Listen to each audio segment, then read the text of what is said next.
आज के जो हमारे गेस्ट हैं अभी यहाँ पर पीछे बैक स्टेज पर, उनकी अपनी एक यूनिकॉर्न कंपनी है which is an edtech company. Please give an energetic and warm welcome to Sumit Mehta.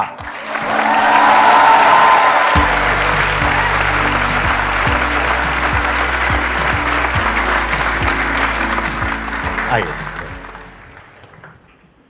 My question is कि अब edtech space is highly competitive, मतलब इसमें बहुत सारे प्लेयर्स हैं जो बहुत अलग अलग तरीके से काम कर रहे हैं. तो how is your company different from all the other players? Actually आपने बहुत अच्छा क्वेश्चन पूछा, बिकॉज आजकल एडटेक के बारे में सारी न्यूज़ अच्छी नहीं है. राइट.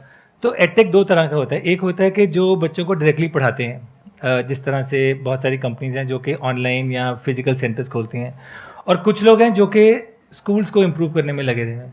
मेरा ये मानना है कि एक बच्चा 8 घंटे स्कूल में बिताता है, उसके बाद जब वो घर में आता है तो उसको होमवर्क भी करना है, उसको खेलना कूदना भी है. उसके बाद मैं नहीं चाहता कि वो स्क्रीन के सामने बैठ के दोबारा से कुछ ऑनलाइन पढ़े, बिकॉज उससे आप उसके बचपन में इंटरफेयर करते हैं. तो अगर हम स्कूल्स में जो बच्चे 8 घंटे बिता रहे हैं उसको इम्प्रूव कर दें तो काम हो गया. तो हम अपने आप को स्कूल एडटेक बोलते हैं कि हम स्कूल्स को इम्प्रूव करेंगे, टीचर्स को एम्पावर करेंगे, क्लासरूम को इम्प्रूव करेंगे टेक्नोलॉजी के द्वारा और करिकुलम के द्वारा. तो इसलिए हमारी कंपनी स्कूल एडटेक कंपनी है.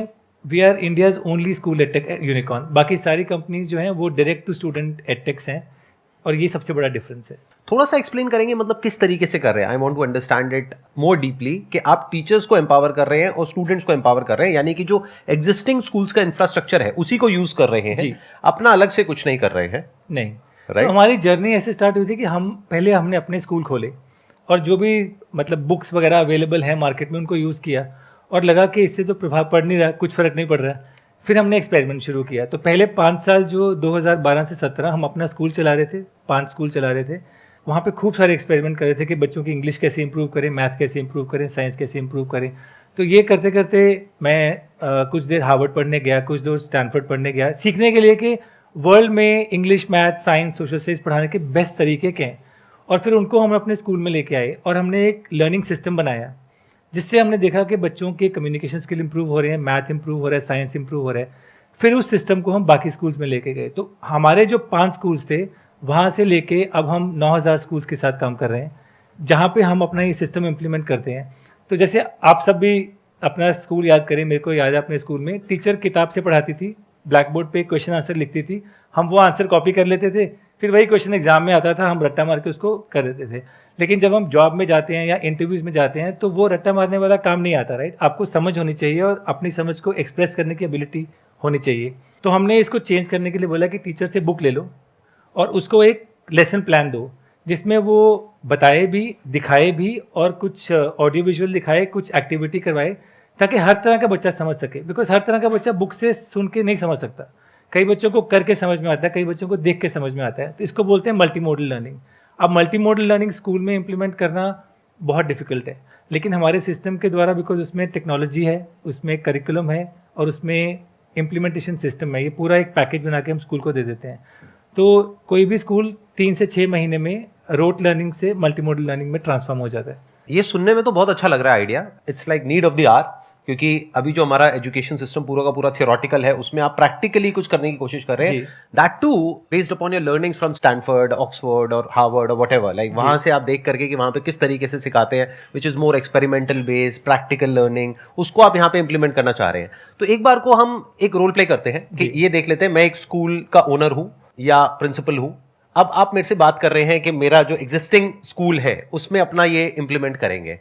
तो I want to understand it from that side कि क्यों मैं उसको इंप्लीमेंट करूंगा. क्योंकि एज अ स्कूल ओनर जो मैंने देखा है, correct me if I am wrong, मैंने जो देखा है स्कूल ओनर्स का इन मेजॉरिटी ऑफ द केसेस उनका इंटरेस्ट इसमें नहीं होता कि जो बच्चा है उसका ओवरऑल डेवलपमेंट हो, ये हो वो हो, बल्कि इसमें होता है कि मेरा स्कूल है, एक मेरे साथ में स्कूल है, मेरा रिजल्ट उस स्कूल से बेटर आना चाहिए. Correct, as simple as that. जी. तो अगर मैं एक स्कूल के पास जाके बोलूं कि आपके पास हर क्लास में 40 बच्चे हैं लेकिन टॉपर सिर्फ 5 हैं, बट आप उस 40 में से 30 बच्चे टॉपर कैसे करेंगे? तो सब इंटरेस्टेड हैं. अब उसमें करने के लिए ये है कि जो 10 टॉपर्स हैं उनका तो रास्ता है ये किताब से पढ़ाने का, बट जो बाकी 30 हैं उनका रास्ता है ऑडियो विजुअल से पढ़ाने का, किनेस्थेटिक से पढ़ाने का. अगर स्कूल को अपना रिजल्ट इंप्रूव करना है सिर्फ टॉपर्स के लिए नहीं बट सब बच्चों के लिए, तो उनको मल्टी मॉडल एजुकेशन लेनी ही पड़ेगी और कोई तरीका ही नहीं है. लेकिन अगर मेरे स्कूल में ये ऑडियो विजुअल सिस्टम नहीं है हर क्लासरूम में, तो वो किस तरीके से किया जाएगा? वो आप देंगे, आप प्रोवाइड हम करेंगे? सब कुछ देते हैं। तो हम हर क्लास में एक स्मार्ट टीवी लगा देते हैं, हर टीचर को एक टैबलेट देते हैं और उनको एक टीचिंग लर्निंग इक्विपमेंट का किट देते हैं। साथ में उनको एक सिस्टम देते हैं जिससे वो मॉनिटर कर सके कि टीचर पढ़ा कैसे रही है। और पेरेंट्स के पास में भी ऐप आ जाती है कि पेरेंट्स को पता चल रहा है कि मेरा बच्चा कैसे पढ़ रहा है। और अगर बच्चे को घर में पढ़ना है तो जो क्लास में पढ़ा है उससे लिंक प्रैक्टिस घर में मिल जाती है। तो ये पूरा इंटीग्रेटेड सिस्टम हम स्कूल में इम्प्लीमेंट कर देते हैं। अब यहाँ पे एक चैलेंज आएगा, I am thinking from the school owners perspective, कि मेरी क्लास में हर तरह के बच्चे हैं जी। कोई अच्छे फाइनेंशियल बैकग्राउंड से हैं, कोई थोड़ा कम से हैं, कोई इतने वेल ऑफ नहीं है। तो अब इसकी जो एडिशनल कॉस्ट है वो कौन बियर करेगा?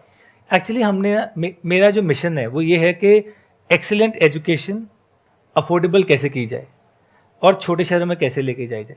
अब आप देखिए, पेरेंट्स 15 से 20 हज़ार छोटे शहरों में एनुअल फीस पे करते हैं और उनकी बुक फी 2000 होती है। मैं उनको बोलता हूँ कि आप 100 रुपये महीना एक्स्ट्रा दे दो इसमें, दैट्स इट।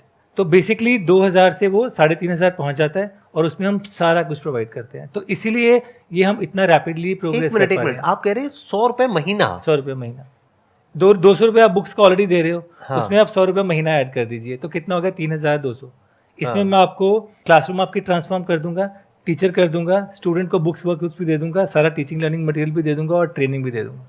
उससे क्या होता है कि टीचर के साथ सडनली स्किल अपग्रेड हो जाता है। अब टीचर अगर अपने तरीके से पढ़ाएगी तो वही किताब खोलेगी, वो बोलेगी अच्छा आप पहला पैराग्राफ पढ़ो, उसको ट्रांसलेट करेगी, आप पढ़ो। ऐसे पढ़ाते थे हमारे स्कूल में, राइट।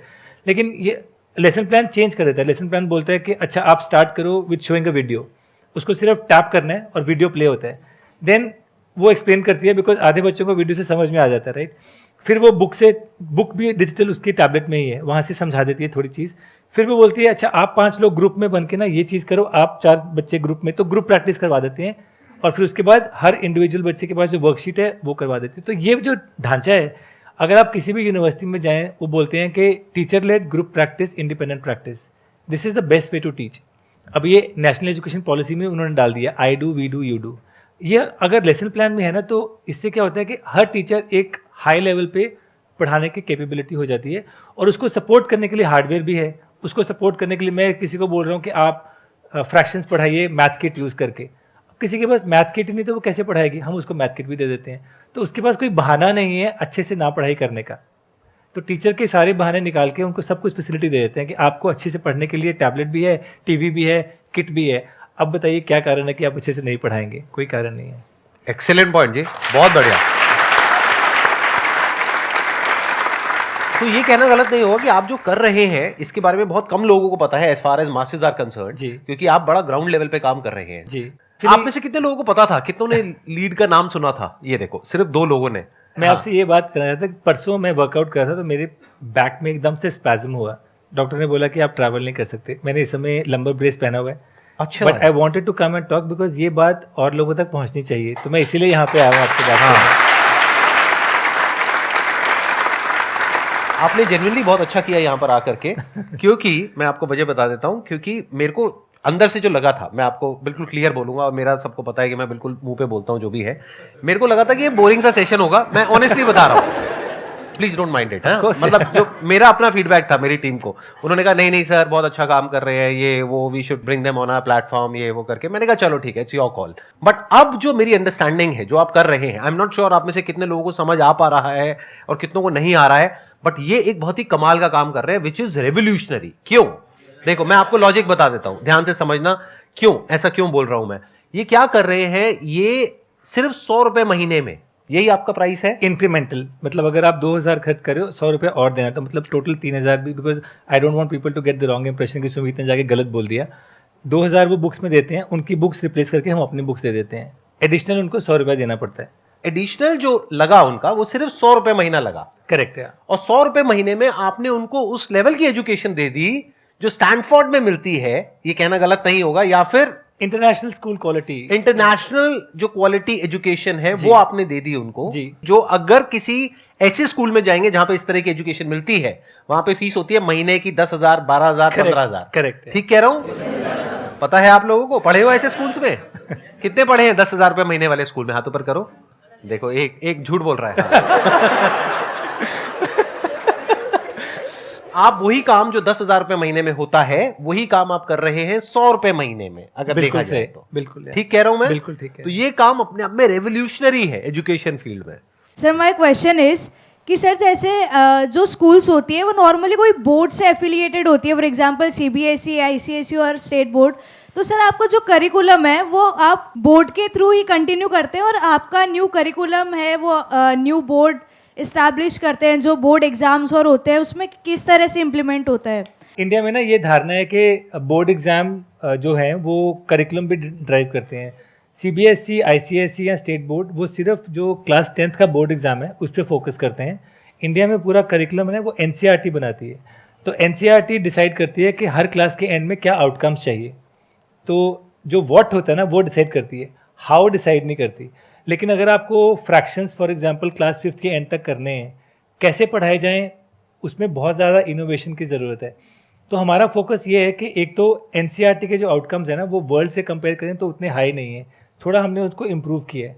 तो कोई स्कूल अगर लीड अडॉप्ट करता है तो वो एनसीईआरटी तो क्रैक कर ही देगा, लेकिन उससे एक स्तर ऊपर बढ़ जाएगा, नंबर 1। नंबर 2, पढ़ाने का तरीका जिसको हम पेडागोजी बोलते हैं, उस पर बहुत इनोवेशन है कि फ्रैक्शन को कैसे पढ़ाया जाए, न्यूटन्स लॉ को कैसे पढ़ाया जाए, तो उसमें हमारा इम्प्रूवमेंट रहता है। उसकी वजह से जब बच्चे 10th तक आते हैं तो उनकी कॉन्सेप्चुअल अंडरस्टैंडिंग बहुत स्ट्रांग हो जाती है। फिर उनको रट्टा मारने की ज़रूरत नहीं है, वो अपनी समझ को आराम से एक्सप्रेस करके बोर्ड एग्जाम्स में अच्छे स्कोर करते हैं। इनफैक्ट लास्ट ईयर हमारे 180 बच्चे क्लास 10th बोर्ड एग्जाम में आए थे, 18 स्कोर्ड परफेक्ट 100 आउट ऑफ 100।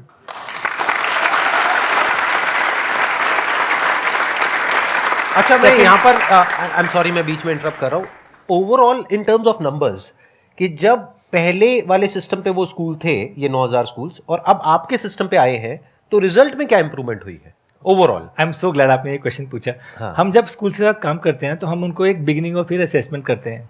उसमें 2 चीज़ें चेक करते हैं, मैथ एंड इंग्लिश, बिकॉज ये बेसिक स्किल्स हैं। इंग्लिश में ऑन एन एवरेज इंडिया में इस समय हर बच्चा 1.5 साल पीछे अपने ग्रेड लेवल से, जितने भी हमने टेस्ट किए हैं, 1.5 ईयर्स।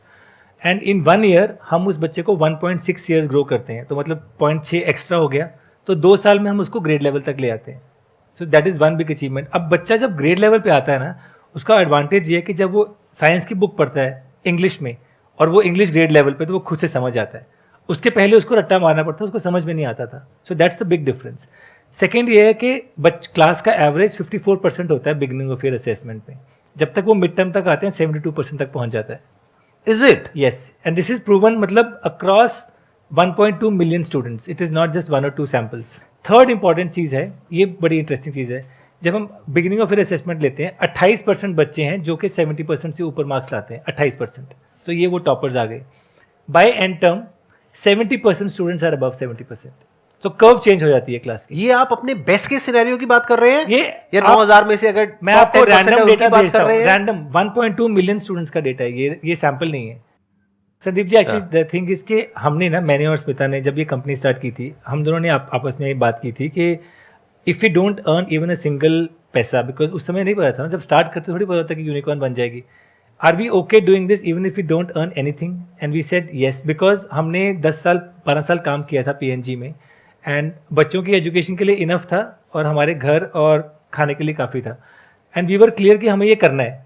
अब वो बनेगा नहीं बनेगा वो तो किसी को नहीं पता, वो तो फ्यूचर में it's all a matter of chance, but we were clear कि हमें ये करना है। सो अल्टीमेटली फॉर मी, मैं अपनी टीम से एक्सेप्ट नहीं करता कि डेटा ये वो, बिकॉज अगर रिजल्ट नहीं आ रहा तो हम ये सब जो कर रहे हैं उसका कुछ फ़ायदा नहीं है, राइट? बिकॉज अल्टीमेटली ये कर रहे हैं इसलिए नहीं कि हम यूनिकॉर्न बन जाएं, ये इसलिए कर रहे हैं because we genuinely care about improving the education outcomes of the country. So you're doing a great job, I must say that, और मुझे बहुत अच्छा लगा आपसे मिल करके। Thank you so Wish you much. all the best जो भी आप कर रहे हैं उसके लिए। Thank you. Big round of applause for him.